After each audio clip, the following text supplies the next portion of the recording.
우리 사랑하는 주누무 친구들, 벌써 가을이 되었습니다. 온도차가 심해졌는데 모두들 건강 조심하시고 곧 만날 수 있도록 기도해 주시는 여러분들 되길 바랍니다.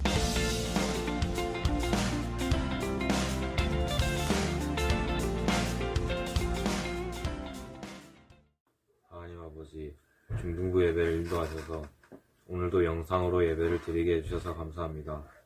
우리 모두가 영상으로 예배를 드리지만 나태해지지 않도록 도와주시고 함께하는 그날을 소망하며 기다리는 우리 모두가 되게 해주세요. 말씀을 전하시는 강도사님에게도 은혜 내려주세요. 예수님의 이름으로 기도합니다. 아멘.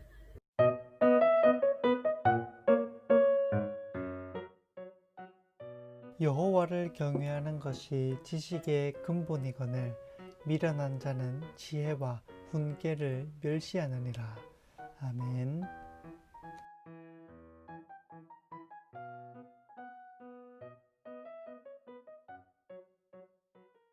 무더웠던 여름이 가고 어느샌가 가을이 찾아왔죠. 강도사님은 가을을 맞이해서 꽃이 많이 핀 곳이 있다라는 소식을 듣고 온 가족과 함께 꽃을 보러 갔었습니다. 그런데 거기 가보니까 곰 3마리가 사이좋게 있는 거예요. 그래서 호기심이 발동한 강도사님은 곰 머리 위에 강도사님 아들을 올려놔 봤습니다. 그런데 정말 신기하게도 그 강도사님 아들이 곰 위에서 안 떨어지는 거 있죠? 어떻게 안 떨어질 수 있었을까요? 네, 그렇습니다. 바로 강도사님이 강도사님 아들 뒤에 몰래 숨어서 아들을 꼭 잡고 있었기 때문입니다. 그래서 강도사님 아들은 이리저리 넘어지려 하는 것 같고 위태로 보여도 절대 떨어지지 않을 수 있었던 것입니다.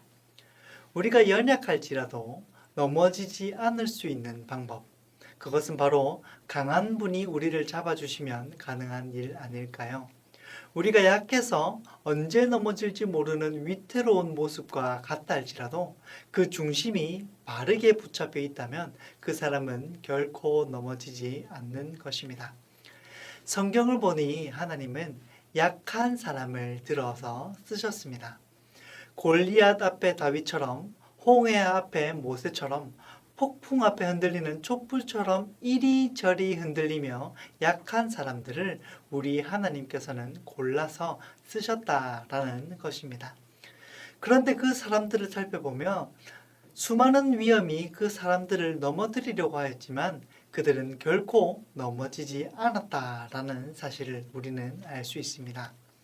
그 이유는 그들의 중심에 하나님을 경외하는 마음이 있었기 때문입니다. 그들이 넘어지지 않을 수 있도록 하나님이 꼭 붙잡아 주신 것이죠.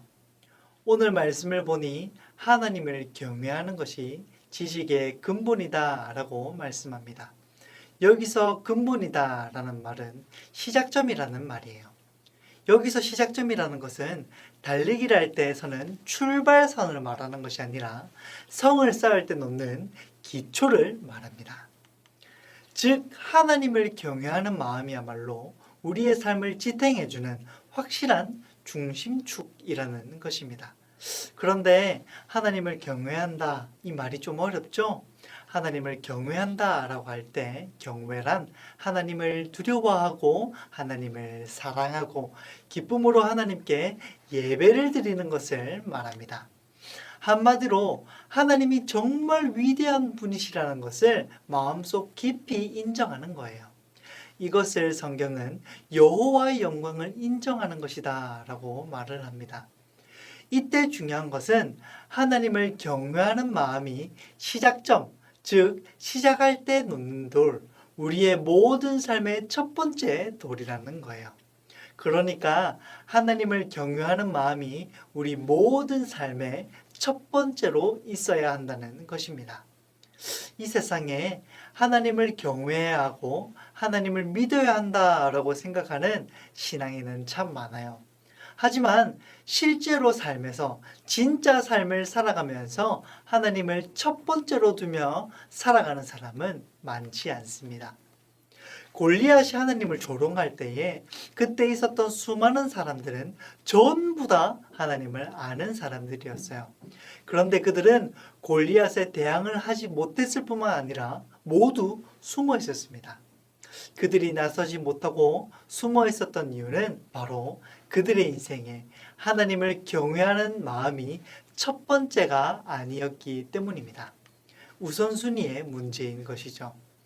그런데 사랑하는 중동부 친구들, 그것 아시나요? 엄청난 골리앗은 하나님을 경외한 작은 한 사람, 바로 다윗에게 정복당해 죽임을 당하게 됩니다. 다윗이 골리앗을 이길 수 있었던 이유는 다윗이 뛰어났기 때문이 아닙니다. 바로 그 작고 연약한 소년의 내면에 하나님을 경외하고자 하는 마음이 굳건히 자리 잡고 있었기 때문입니다. 우리 사랑하는 중동부 친구들, 하나님을 경외하는 지식은 기본이자 토대입니다. 이것이 없으면 우리는 골리앗과도 같은 세상의 먹잇감밖에 되지 못하는 것입니다. 중요한 것은 우리가 얼마나 연약한가, 우리가 얼마나 나약한가라고 하는 것이 아니라 우리의 중심에 우리가 무엇을 붙잡고 살아가느냐입니다.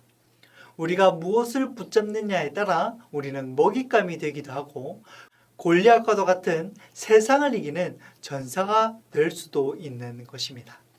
세상의 먹잇감이 된 자들의 공통된 특징은 바로 하나님을 멸시한다는 거예요. 오늘 하나님은 말씀하시기를 미련한 자는 지혜와 훈계를 멸시한다라고 말씀하십니다. 즉 하나님의 말씀을 얕보고 하나님을 두 번째 순위로 대하는 사람은 결국에는 골리앗과도 같은 세상에 먹히게 된다라는 것입니다. 우리 사랑하는 중동부 친구들, 우리는 골리앗 앞에 이스라엘 백성이 될 것이 아니라 골리앗 앞에 다윗처럼 될 수 있어야 합니다. 하나님을 경외하지 않는 대다수의 사람이 되는 것이 아니라 하나님을 경외하는 한 사람, 하나님이 찾으시는 그 한 사람이 되어야 한다는 것입니다. 여러분, 우리의 인생을 책임지시는 하나님을 경외하시길 바랍니다. 그분을 사랑하고 그분을 바라보고 그분을 향해 달려가시며 그분을 인생의 첫 번째로 두고 살아가는 여러분들이 되길 바랍니다. 그럴 때 우리의 인생은 하나님이 책임지시는 것입니다. 하나님이 책임지는 인생 한번 경험해 보고 싶지 않으십니까? 그런 복된 삶을 경험하는 저와 여러분들이 되길 간절히 소망합니다. 기도하겠습니다. 거룩한 주님, 오늘도 우리와 함께 하셔서 하나님을 경외하는 지식이 모든 것의 근본됨을 알게 해주시니 감사합니다. 주님을 붙들며 살아가는 우리들이 정말 하나님 아버지의 보호를 받을 수 있도록 인도하여 주시고 주님을 바라봄으로 주님을 인생의 1순위로 둠으로 아버지 하나님의 보호 아래에서 행복하게 살아갈 수 있는 우리 중동부 친구들 될 수 있도록 인도하여 주시옵소서. 예수님의 이름으로 기도합니다. 아멘.